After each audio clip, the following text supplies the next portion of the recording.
Hi, my name is Lam, and I'm a third-year medical student at Oklahoma State University. I spent this year working with people recovering from substance use at 12 and 12. This particular population has been stigmatized in our society, and as a result, this led to barriers when seeking care.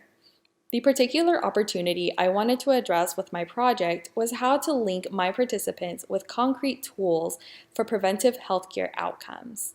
In the last year, I educated folks in recovery about preventive health, and thanks to the St. John's Foundation, I was able to offer tangible resources for my participants as well. During my time at 12 and 12, I met Kristen, who told me that she was afraid to go to the doctor about her substance use because she was afraid that the doctor would call DHS and she would then lose her children. This was so powerful to me because my participants already face challenges when it comes to seeking health care, but even in the event that it is possible, Kristen still did not feel safe doing so. While our community has taken many steps in the right direction in addiction medicine, there is still work to be done in Oklahoma to ensure that people like my participants have a safe space to find the care they need. So now I'd like to introduce you to Brad.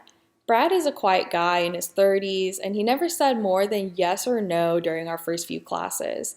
He had lived through homelessness and had been using methamphetamine for some time.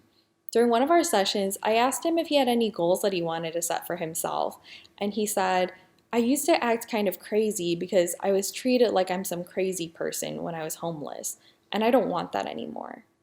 He wanted to bond with people, but wasn't sure how to get started. And just like that, he had opened up to us, and our group gave him the support that he needed. Brad's willingness to share about himself showed me the power of a safe space for my participants. When he felt comfortable opening up, this relationship became a part of his road to healing. I developed this project to teach about healthcare to people, but what I left feeling most proud of was that I was able to create a safe and non-judgmental space for folks like Brad. My project lives on in two concrete ways. First, I enabled some participants to establish primary care relationships at OSU Family Medicine. And second, 12 and 12 has planned to adapt this curriculum for their future clients as well. I moved to the United States as a young child, and I saw my dad struggle with getting adequate care, and this led to poor health outcomes for my father. His story and the stories that I embraced from my community drove my mission to become a physician. I firmly believe that no one should have to struggle to receive help, and this drives the underlying premise of my fellowship project to further understand the barriers of the recovering community. Down the road, I would like to assume a leadership position so that I can continue to work to lift these barriers for marginalized people and communities.